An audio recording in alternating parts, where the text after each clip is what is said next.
So have you ever had a boss or, maybe watched a politician who just seemed to play by a completely different set of moral rules? Oh, absolutely. I mean, Right. we all have, right? Right. And usually when we talk about leadership, we expect this sort of clean, engineering-like precision. You tell the truth, you treat people well, and the result is supposed to be a healthy workplace or a stable country. Yeah, we really crave that binary system. Good actions equal good outcomes.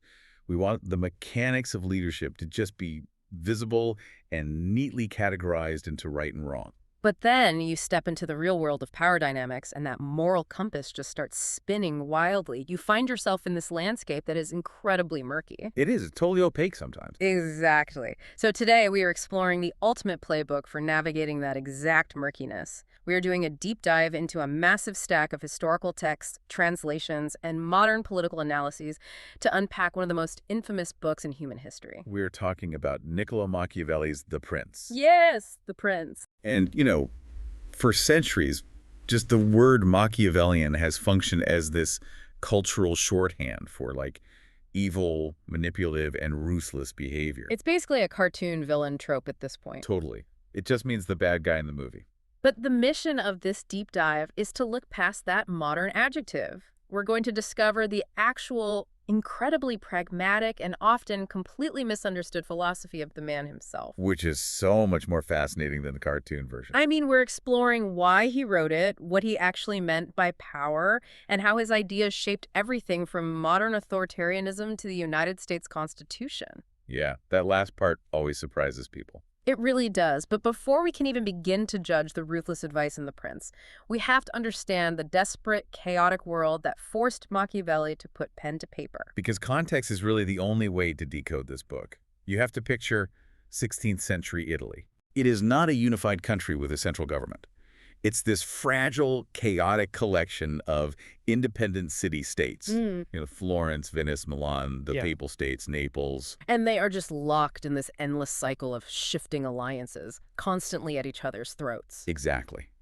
And the trauma that completely shatters Machiavelli's generation happens in 1494. When the French invade. Yes, King Charles VIII of France invades Italy with a massive modernized army. And the Italian city-states are totally unprepared for that scale of violence, right? I mean, Florence, which is Machiavelli's home, is remarkably weak. They're incredibly vulnerable. They don't even have a standing army of their own citizens. They rely entirely on these unreliable mercenary armies. Right, soldiers for hire. Yeah, who have a terrible habit of just melting away when the fighting actually gets dangerous. Because they just want to get paid. They don't want to die for a city they don't care about. Yeah. So into this absolute mess steps a young Niccolò Machiavelli. He becomes a top diplomat for the Florentine Republic. And for 14 years, he's the man in the room with kings, popes, warlords. He's right in the thick of it. He is Florence's eyes and ears, just training to keep his vulnerable city-state alive through these endless, desperate negotiations. And from the sources, by all accounts, he is a scrupulously honest civil servant. He really was. He's practically living out of a suitcase, constantly begging his government to just, reimburse his travel expenses. Yeah, he's definitely not getting rich off this job. But then the floor just falls out from under him. This is in 1512, right? Exactly. In 1512, the incredibly powerful Medici family, backed by a foreign army, storms back into Florence to take over. The Republic collapses. Oh. Machiavelli is stripped of his position, and the situation escalates rapidly. He is suspected of conspiring against the new Medici government. Just because he was part of the old government? Right. So this loyal, underpaid civil servant is thrown into a dark cell and brutally tortured. He experiences the absolute extreme of political whiplash. He goes from being the center of global negotiations to literally hanging from his wrists in a dungeon. It's horrific. They eventually find him innocent and release him, but he is banished to a small, dusty farm out in the countryside. So at 44 years old, his career is in ashes, his beloved city is bleeding under foreign occupation, and he is entirely powerless. Completely sidelined. There is this incredible image in a letter he writes to a friend in 1513 describing this new life in exile. Oh, the farm letter. It's iconic. Right, he says that by day he is out on his farm, arguing with local woodcutters, playing cards at a rundown inn, literally covered in mud and slime. But when the sun goes down, He undergoes this powerful psychological transformation. yeah, he writes that he strips off his mud-caked everyday clothes and he puts on his formal palace gowns. Dressed once again in the robes of a diplomat. Exactly. And he steps into his study, opens his books, and converses with the ancient historians. He says that for 4 hours a day, he feels no pain. He forgets his poverty, and he is no longer afraid of death. He feeds on the only food that is truly his. And it is in that specific study, operating that defiant mindset, that he writes The Prince. Okay, let's unpack this for a second. Wait, so he writes The Ultimate Dictator's Handbook, a book basically saying the end justifies the means as a job application to the very people, the Medici, who just tortured him. I know it sounds completely paradoxical on the surface, but to understand the underlying logic, you have to realize Machiavelli was rejecting the entire tradition of political philosophy that came before him. He's throwing out the old rule book. Entirely. He wasn't writing an idealistic utopia like Plato's Republic, describing how a state ought to be. Right. Machiavelli looked at the violence, the betrayals, and the foreign armies ravaging his homeland, and he decided to write about what he termed the effective truth of politics. The effective truth.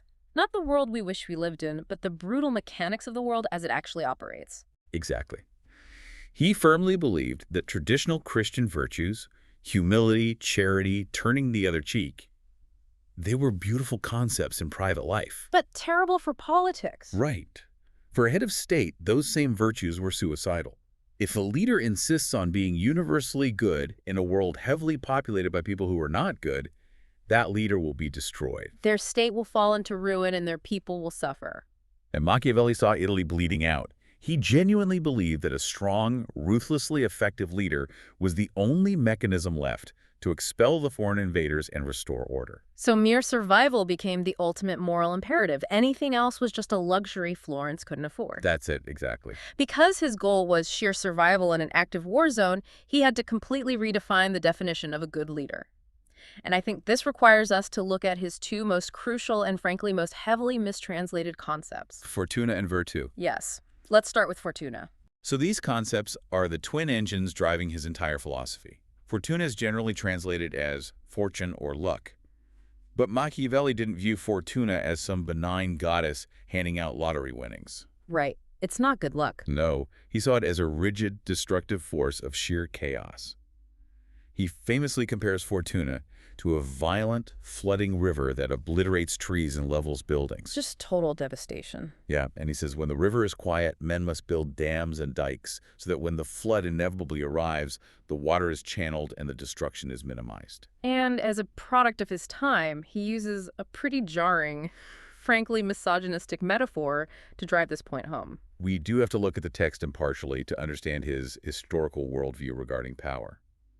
Machiavelli reflects the deep-seated patriarchy of 16th century Italy by comparing Fortuna to a woman. Right. He argues that to keep her under control, a leader must beat and dominate her through bold, impetuous action. He claims she is more often conquered by aggressive, spirited young men than by cautious ones. It's a violent image, but it perfectly illustrates his core belief, right? The universe is inherently hostile. It does not reward passivity. It responds only to forceful intervention. And the tool you use to intervene, the weapon you use to fight back against that chaotic flood, is virtue. Yes, and this is the trap everyone falls into when reading him. Because virtue does not mean moral virtue. He's not telling leaders to be honest or kind or chaste. Far from it.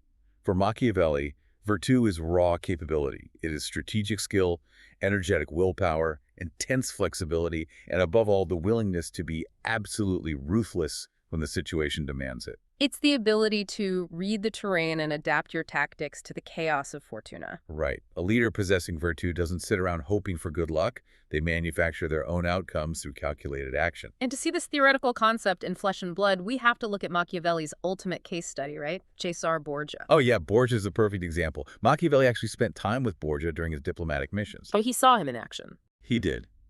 Borgia was a warlord, the illegitimate son of Pope Alexander VI, and he was aggressively carving out a massive territory in the Romagna region of Italy. And when Borgia first took over the Romagna, it was a lawless, violent nightmare populated by warring factions. Complete chaos.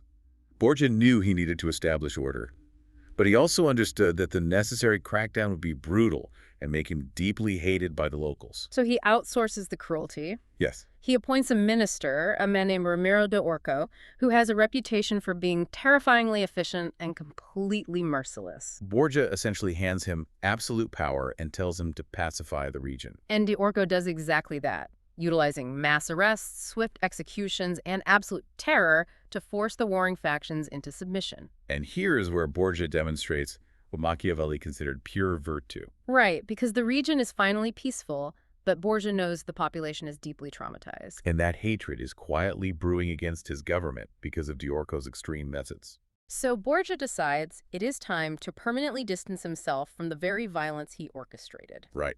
One morning, the people of the town of Cesena wake up to find Raniero de Orco chopped in half in the public square. Wow! Just lying there with a bloody knife and a wooden block left right next to him. Wait, he has his own guy chopped in half? The guy who just successfully did exactly what he was hired to do? Yep. That is staggering. And Machiavelli writes that the townspeople were gratified and shocked. It's brilliant in a dark way. Borgia manages to completely pacify a lawless region, publicly eliminates the one guy who can take the blame for all the cruelty, and miraculously keeps his own hands looking perfectly clean. What's fascinating here is how violently this separates Machiavelli from other prominent thinkers of the Renaissance, like Erasmus or Martin Luther. Yeah, because they argued that a ruler answered to a higher divine moral standard. A king was supposed to be a living mirror of God's justice. But Machiavelli completely severs politics from theology. Totally. The highest moral duty of a leader is simply protecting the stability of the state. Right, Borgia's actions were grotesque, without question, but they stopped a chaotic civil war. To Machiavelli, ending the bloodshed through calculated cruelty is the essence of true virtue. So virtue is essentially like being a surfer. You cannot control the massive, chaotic wave of fortuna crashing down on you, whether that's, an economic collapse, a pandemic, or a foreign invasion. I like that analogy. Right. Your virtue is your balance on the board. It's your ruthlessness, your flexibility, and your adaptability to shift your weight and ride that wave without drowning. Because the wave doesn't care about your morals. It only cares about your balance. Borgia maintained his balance by shifting the weight of public hatred onto someone else. Which brings us to the next big point. Borgia's success with his cruel minister proves a terrifying point. Fear gets results. It definitely does. But a ruler can't chop someone in half every single day. How does a leader maintain that control in the mundane, day-to-day management of an office or a state? Well, this raises that famous question. What is the actual mechanism of fear versus the mechanism of love? Right. Is it better to be feared or loved? Machiavelli addresses this directly. He says that in a perfect world, a leader should want to be both loved and feared. But human nature makes combining those two things almost impossible. Right. So if a leader is forced to choose, Machiavelli argues it is mathematically much safer to rely on fear. And he bases that on a remarkably dark assessment of human nature. He describes people as ungrateful, fickle, liars, and hypocrites. Yeah, he really doesn't think highly of us. No, he says they are eager for profit and incredibly quick to run away the second danger appears. His psychological insight zeroes in on the fragility of emotional bonds. He argues that love is merely a bond of obligation. Right. Because humans are inherently self-interested, they will snap that bond of love the very second a better opportunity comes along, or the moment loyalty becomes dangerous. So if you rely solely on your people loving you, you are standing on quicksand. Exactly. The moment a severe crisis hits, they will abandon you to save themselves. But fear is a completely different mechanism. Fear is maintained by a dread of punishment that never fades. You cannot control whether someone feels love for you. That internal emotion is entirely up to them. True. But you absolutely can control whether they fear the consequences of crossing you. A rational leader bases their power on the variables they can control, not on the fickle emotions of others. Now, there is a massive caveat to this rule that often gets ignored. Yes, the hatred caveat. He insists you must be feared, but you must never be hated. Hatred is the absolute death of a leader. And he provides incredibly specific instructions on how to strike that delicate balance. Right. How do you inspire fear without tipping over into hatred? You inspire fear by holding people strictly accountable and dispensing harsh, swift justice when a rule is broken. But you avoid hatred by respecting boundaries. Yes. His golden rule for avoiding hatred is simple. Do not touch your subjects' property and do not touch their women. He drops that incredibly cynical observation: men are quicker to forget the death of a father than the loss of an inheritance. It is a brutal assessment. But he's pointing at a psychological reality about stability. Right. As long as people feel secure in their private lives and their bank accounts, they will tolerate and even respect a fearsome leader. But the moment a leader arbitrarily takes what belongs to the people, fear curdles into hatred. And hatred is what fuels conspiracies and armed rebellion. Which explains his counterintuitive warning against being overly generous. Yeah, let's talk about that, because we naturally want our leaders to be generous. Oh, we do. But Machiavelli outlines how generosity is a trap. If you throw money around to buy the love of the public, eventually the treasury runs dry. And then to maintain the illusion of wealth, you have to raise taxes. Suddenly, you are taking money directly from the people, and they will hate you for it. It is structurally better to be seen as stingy from the very beginning. Think about the modern dynamics in your own workplace. Oh, this is a great comparison. The managers who rely solely on being liked often freeze when a crisis hits. They can't make the hard choices, they won't fire underperformers, and the whole team ultimately suffers. Whereas leaders who establish clear boundaries, who are respected and perhaps a little feared because there are actual consequences for failure, they tend to survive and keep the organization functioning. Exactly. Machiavelli isn't advocating for cartoonish evil, he's advocating for psychological realism. You have to manage people based on how they actually behave, not how you wish they would behave. Right. Now, here's where it gets really interesting, though. Moving from 16th century Florence to the modern era, Machiavelli's specific instructions on manipulating public perception haven't aged a single day. Not at all. He lays out the exact mechanics of the modern populist playbook. He really does. He understood that a leader doesn't actually need to possess traditional moral qualities like mercy, honesty, or deep religious faith. But they absolutely must appear to possess them. He famously writes that a leader must be a great pretender and dissembler. The illusion of virtue is far more powerful than the reality of it. And political analysts continuously point out how these exact ideas echo in modern populist and authoritarian movements across the entire political spectrum. Oh, everywhere. Whether you're looking at Benito Mussolini or Donald Trump, the core mechanics of Machiavellian statecraft are operating in plain sight. And to be clear, we are looking at this purely analytically. Right, we aren't taking sides, we're just examining the raw mechanics of power as described in the sources. Right, and Machiavelli argued that a prince must always align with the people against the nobility or the elites. And that alignment is the defining characteristic of modern populism. The idea of the pure people battling a corrupt aristocracy. Exactly. Machiavelli realized something that subverts our standard assumptions about tyranny. We tend to think dictators just oppress the masses with brute force. But Machiavelli understood that the masses are far too numerous to fight directly. Right. True. Sustainable power comes from weaponizing the resentment of the common people against the elite class. So what is the actual psychology behind weaponizing that resentment? Why does that optical illusion work so perfectly? Because everyday people generally just want to avoid being oppressed. The elites, however, actively want to dominate and oppress. So if a leader steps up to a microphone and says, "I am your shield against these corrupt insiders who are stealing your future," the people feel a deep emotional validation. The leader becomes a symbol of their own frustration. If the people believe you are their champion, they will forgive almost any transgression, any scandal, or any lie. It's a profound observation about human perception. He says everyone sees what you appear to be. Very few people actually experience what you really are. And the masses are easily swayed by appearances and by the final outcome of events. If a leader projects strength and delivers a sense of security, the people won't care about the backroom deals, the hypocrisy, or the ruthless tactics used to achieve that security. They see the ends and they automatically justify the means. Modern political optics. The curated photo ops, the carefully crafted speeches, the projection of an image completely divorced from a politician's private reality, that is entirely Machiavellian.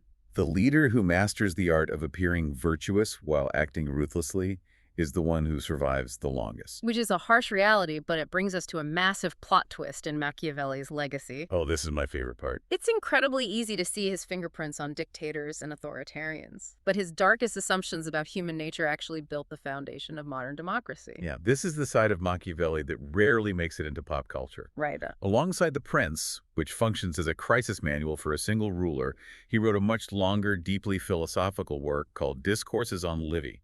And that book is a passionate, detailed defense of Republican government and civic virtue. Exactly. Wait, the same guy who said, hire a cruel minister, chop him in half, and lie to the public wrote a defense of republics? How do those two things exist in the same brain? Because his core assumption about human nature never changed.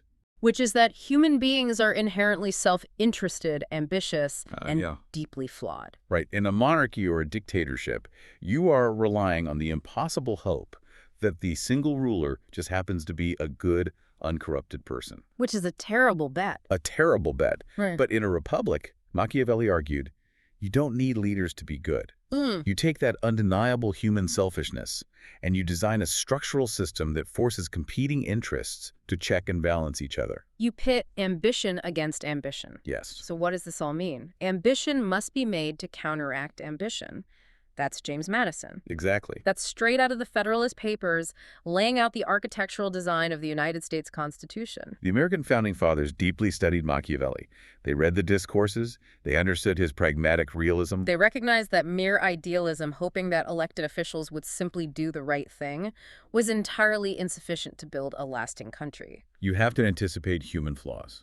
So you separate the executive, the legislative, and the judicial branches so that the selfish desires of one group are permanently blocked by the selfish desires of another. If we connect this to the bigger picture, it completely changes how we view him. Yeah, Machiavelli wasn't teaching leaders to be evil. He was teaching sheer realism. He was saying, look, this is the raw material of humanity. It is greedy, it is fearful, and it is easily manipulated. And by accepting that reality, rather than wishing for a utopia that doesn't exist, you can design a government that actually survives our worst instincts. Even George Washington stepping down after 2 terms was an act of Republican virtue, consciously resisting the consolidation of power. That is a lesson directly informed by Machiavelli's warnings about the fragility of republics. It's all connected. It is an unbelievable journey. We started with a mud-covered, tortured diplomat in 16th century Italy, writing in the dead of night to save his bleeding country. Yeah.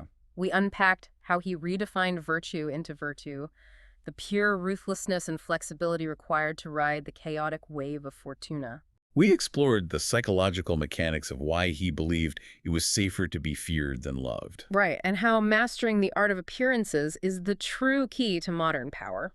And finally, we realized that the cynical, dark rules of the prince actually birthed the checks and balances that keep modern democracy functioning today. He stripped all the comforting illusions away from politics, and in doing so, he gave us the actual tools to survive it. It's a profound legacy. It really is. Which leaves us with a final thought for you to chew on. Machiavelli said that everyone sees what you appear to be, few experience what you really are. That's so true. In today's hyper-curated, social media-driven world, are we all just practicing our own personal version of Machiavellian statecraft every single day? Why? Is that carefully polished online persona you maintain just the prince you project to survive the chaos of modern life?